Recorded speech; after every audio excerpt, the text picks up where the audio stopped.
السلام علیکم ورحمۃ اللہ وبرکاتہ۔ ایک رات سلطان محمود غزنوی رحمۃ اللہ علیہ کو کافی کوششوں کے بعد بھی جب نیند نہیں آئی تو اپنے غلاموں سے کہنے لگے، لگتا ہے کہ کسی مظلوم پر آج کوئی ظلم ہوا ہے جس کی وجہ سے مجھے نیند نہیں آ رہی۔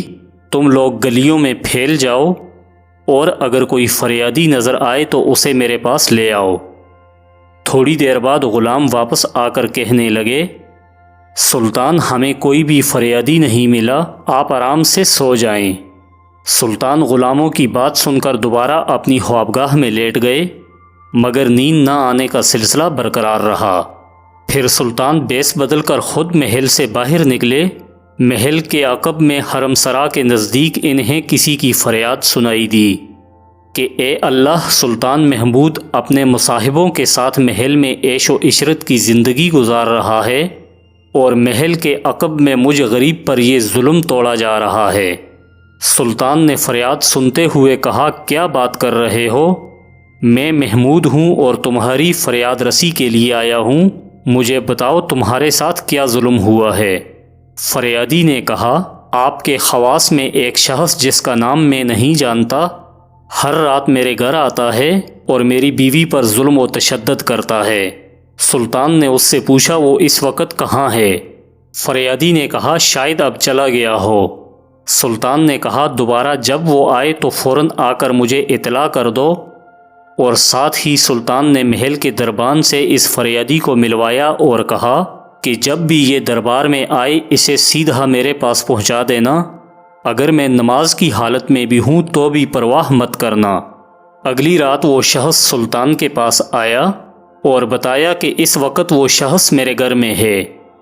سلطان نے اسی وقت تلوار اٹھائی اور اس شخص کے ساتھ چل پڑے۔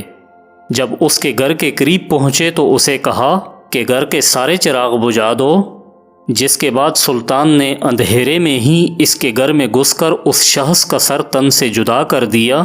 پھر سلطان نے حکم دیا کہ چراغ روشن کر دو۔ روشنی میں جب اس کا چہرہ دیکھا تو آپ سجدے میں گر پڑے۔ اس کے بعد فریادی سے کہا، اگر کچھ کھانے کو ہے تو لے آؤ، مجھے بہت سخت بھوک لگی ہوئی ہے۔ فریادی نے عرض کی کہ آپ جیسا سلطان مجھ غریب کے گھر کھانا کھائے گا؟ سلطان نے کہا، کھاؤں گا، جو کچھ بھی تیار ہے لے آؤ۔ وہ شخص ایک سوکھی روٹی اٹھا لایا جسے سلطان نے بڑی رغبت سے کھایا۔ پھر فریادی سلطان سے پوچھنے لگا کہ سلطان، یہ چراغوں کو بجھانا، سجدہ کرنا اور روٹی طلب کرنا، ضرور اس کے پیچھے کوئی راز ہے؟ جس پر سلطان نے فرمایا، میں نے جب تمہاری داستان سنی تو سوچا کہ میری سلطنت میں ایسا ظلم کرنے کی ہمت صرف میرے کسی بیٹے میں ہی ہو سکتی ہے، کہیں میری شفقت میرے انصاف کے راستے میں حائل نہ ہو جائے، اس لیے چراغ بجھانے کو کہا تھا۔